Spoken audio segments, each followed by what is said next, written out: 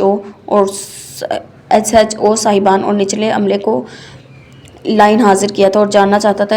آج کا دن بے حد مصروف تھا۔ انزلہ کچھ ہی دیر میں اس کے شاندار آفس میں داخل ہوئی تھی۔ وہ فون پر کسی کو ہدایت دے رہا تھا۔ السلام علیکم۔ اس کی شاندار شخصیت سے نگاہ چرا کر وہ آگے بیٹھی۔ انزلہ چپ چاپ سیٹ سنبھال کر اس کی فارغ ہونے کا انتظار کرنے لگی۔ جی مس انزلہ، فرمائیے کیسے آنا ہوا؟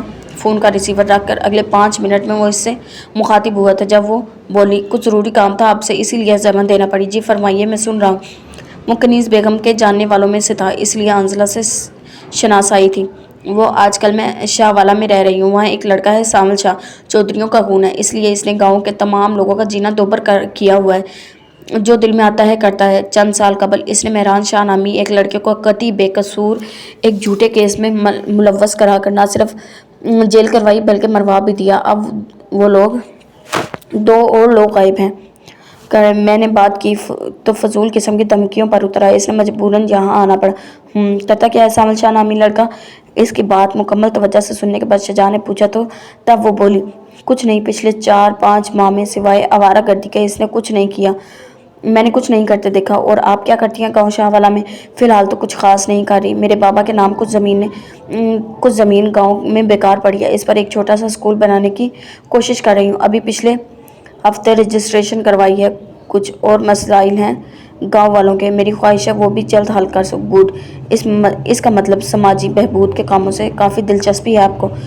محض دلچسپی نہیں، میرے جینے کا مقصد ہی تو کہ انسانیت کی خدمت ہے۔ اچھی بات ہے، بہت کم لوگوں کے جذبات ایسے ہوتے ہیں۔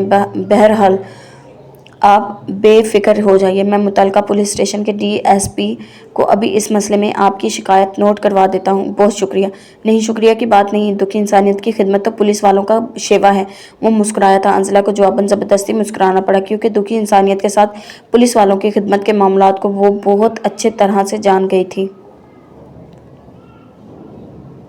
وہ ابھی اپنے گھر کی سیڑھیوں پر بیٹھا اپنے گھر والوں کے متعلق ہی سوچ رہا تھا کہ ایک مرتبہ پھر پولیس کی گاڑی ہارن بجاتی ہوئی اس کے گھر کے سامنے آ کھڑی ہوئی۔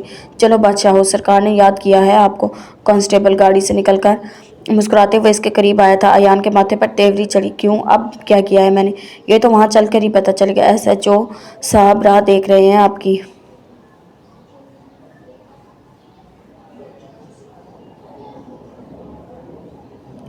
کانسٹیبل کے لبوں کی مسکراہٹ اسے تہش دلا رہی تھی۔ اس تہش کے عالم میں اٹھ کر وہ کانسٹیبل کے ساتھ چل دیا۔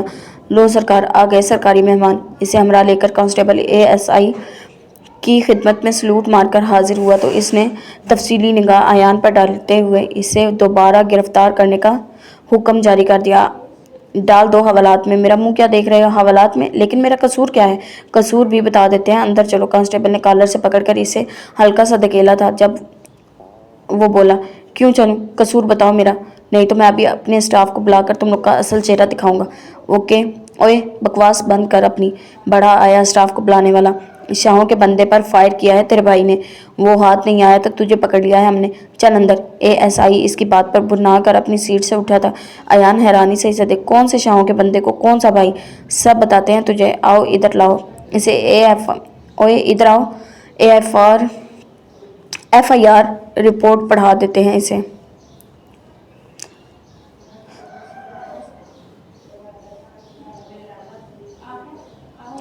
ایان کو اس اے ایس آئی سے انتہائی درجے کی نفرت تھی۔ وہ اس کی میز قریب تھا۔ اے ایس آئی نے ایک پرچہ اسے تھما دیا۔ ایان کی نگاہیں تیزی سے تحریر پر پھسلتی چلی گئی۔ نیچے ایک فرضی کہانی تحریر تھی جس کے مطابق درخواست گزار ساجد شاہ نے لکھا تھا کہ وہ کسی ضروری کام کے تحت سید والا موجود تھا کہ اچانک سامان اپنے چند ساتھیوں کے ہمراہ وہاں آ گیا اور چھوٹی سی بات کو وجہ بنا کر اس کا جھگڑ پڑا۔ لڑائی کے دوران عالم تیش میں اس نے ایک بھاری ڈنڈا اٹھا کر سر پر ضرب لگائی جس سے وہ بے ہوش ہو گیا۔ اس کے ساتھی اسے لے کر فوراً ہسپتال آ گئے جس سے سامان احمد کو بھاگنے کا موقع مل گیا، لہٰذا اس کے خلاف قانونی کارروائی کر کے اسے انصاف مہیا کیا جائے۔ وہ جیسے جیسے پڑھتا جا رہا تھا اس کا خون کھولتا جا رہا تھا۔ 2 سال قبل اس کے ساتھ بھی یہی ہوا تھا اور اب اس کے بھائی کے ساتھ بھی یہی ہوا تھا جو کہ بہت ابر پسند تھا۔ وہ پہلے سے جانتا تھا مگر قانون اتنا ظالم ہوتا ہے یہ اسے صحیح معنوں میں اب پتہ چلا تھا۔ کسی بھی XYZ بندے کو کسی بھی متعلقہ مقصد میں پھنسا کر پھانسی کے تختے پر تک پہنچانا قانون کے رکھوالوں کا صبح و شام کا کھیل تھا۔ بڑی کرسیوں پر بیٹھے قانون کے بڑے افسران کو پتہ ہی نہ چلتا تھا کہ اس کے نیچے کے عملے میں کیا کھیر پک رہی ہے۔ SP DSP صرف 1 آدھ گھنٹے کے لیے چکر لگاتے اور سب ٹھیک ہے کہ سگنل پا کر واپس چلے جاتے۔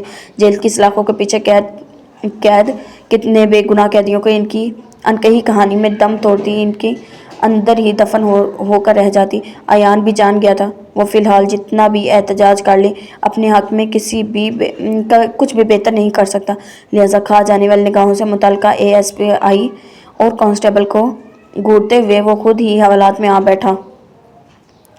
وہ جانتا تھا اسے سزا نہیں ہو سکتی مگر جو پیسے SHO نے مخالف پارٹی سے کھائے ہیں انہیں حلال کرنے کے لیے وہ کچھ بھی کر سکتا ہے۔ وہ خاموشی سے دیوار کے ساتھ ٹیک لگا کر بیٹھا تھا اور اس کے دماغ میں صرف ایک ہی نام بار بار رقص کر رہا تھا، سید شاہ والا۔ وہ اس نام سے انجان نہیں تھا۔ بچپن میں کئی بار ماں اسے شاہ صاحب سے دم کروانے اس گاؤں لے جاتی تھی۔ وہ خود بھی مختلف کاموں کے سلسلے میں کئی بار شاہ والا جا چکا تھا مگر اس گاؤں کے باسیوں کے حوالے سے پیدا ہونے والی نئی کہانی نے اس کے اندر مشکل سے سرد ہوتی آگ کو دوبارہ بھڑکا دیا تھا۔ اگلے 2 روز میں SHO نے اس کی توقع کے عین مطابق اسے عدم موجودگی میں ہوئے جھوٹے کیس میں ملوث کر کے اس کا چالان کر دیا اور یوں ایک مرتبہ پھر جیل کی 4 دیواری اور سلاخوں جیسے اس کے نصیب میں لکھ دی گئی تھی۔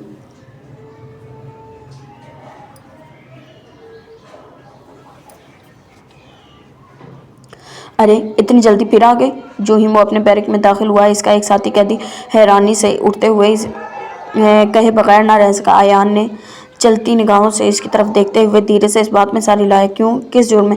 اس کے ساتھی کی حیرانی میں اضافہ ہوا تو جب وہ تلخی سے بولا، کچھ لوگوں کو سزا پانے کے لیے کوئی جرم کرنے کی ضرورت نہیں ہے رضوان، ہماری بے قصور سزائیں ہی ان افسران کے سینوں پر لگے پھولوں میں اضافہ کرتی ہیں۔ لیکن یہ تو زیادتی ہے، تو نے جب کچھ کیا ہی نہیں تو سزا کیوں؟ 2 سال پہلے بھی تو کچھ نہیں کیا تھا، وہ دن بھی گزر گئے ہیں نا، یہاں یہ بھی گزر جائیں گے۔ لیکن ایان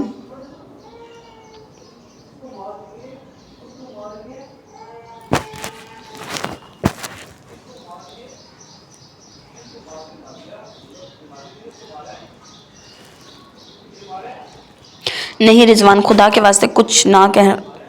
اس کے لہجے میں تلخی نہیں گہری مایوسی تھی۔ رضوان چپ کر کے اس کے قریب بیٹھ گیا۔ پتہ نہیں اس بار کیا ہوا ہے، ہم تو سوچ رہے تھے ہمارا ایان ان سلاخوں کی تاریکی سے نکل کر باہر سورج کی تازہ روشنی اور ہوا میں سانس لے گا تو ہمیں یاد کرے گا، اسے گھر کی پکی صاف ستھری روٹی کھانے کو ملے گی تو اس کا دھیان ہمیں ملنے والی ابلی دال اور کچی روٹیوں کی طرف ضرور جائے گا۔ رات میں جب گرم بستر میں لیٹے گا تو اسے بے ساختہ ہمارے ساتھ ٹھٹرتی سردی میں بنا کسی کمبل یا لحاف کے ٹھنڈی زمین پر بسر ہونے والی کپکپاتی راتیں یاد آئیں گی۔ سچ کہتا ہوں یار، اس بار میں نے دل سے دعا کی تھی تو کبھی یہاں نہ آئے۔ رضوان کی آنکھوں میں اپنی بات کے اختتام پر آنسو بھر آئے تھے۔ ایان نے ہاتھ بڑھا کر اسے خود سے لگا لیا۔ باہر کی دنیا بڑی ظالم ہے رضوان، رنگ و بو کی بستیوں میں گم، اندھا دھند پیسے کے پیچھے بھاگتی یہ باہر کی آزاد دنیا اچھا کھانا کھاتے ہوئے میرے جیسوں کے بارے میں نہیں سوچتی۔ سخت سردی میں ہم برف سے ٹھنڈے پانی سے نہا کر پھر کسی بھی لحاف کے بغیر سوتے ہیں تو یہ ہمارا مسئلہ ہے، بنا کوئی جرم کیے۔ اگر ان بے ضمیر افسروں کی بے ایمانی کی وجہ سے ہم تختہ دار پر چڑھ جاتے ہیں تو یہ ہمارا مسئلہ ہے۔ ہمیں بہت زندہ رہ کر بھی زندگی کی ہر چیز کے لیے ترسنا پڑتا ہے تو یہ بھی ہمارا مسئلہ ہے میرے یار۔ جو یہاں نہیں آتا یہ اذیت خود نہیں سہتا، اسے اس بات کی کوئی مطلب نہیں کہ جیل کی سلاخوں کے پیچھے زندگی بسر کرنے والوں کا حال کیسا ہوتا ہے، انہیں کھانے سونے پہننے کے لیے کیا ملتا ہے۔ جو قیدی ہوتا ہے نا رضوان، وہ بس پھر ہر بات کے لیے قید ہی رہ جاتا ہے۔ جس افسر کا دل چاہے اسے بنا قصور ادھیڑ کر رکھ دے، جس کا دل چاہے اس کی عزت نفس مجروح کر کے رکھ دے۔ باہر والوں کے پاس اتنا وقت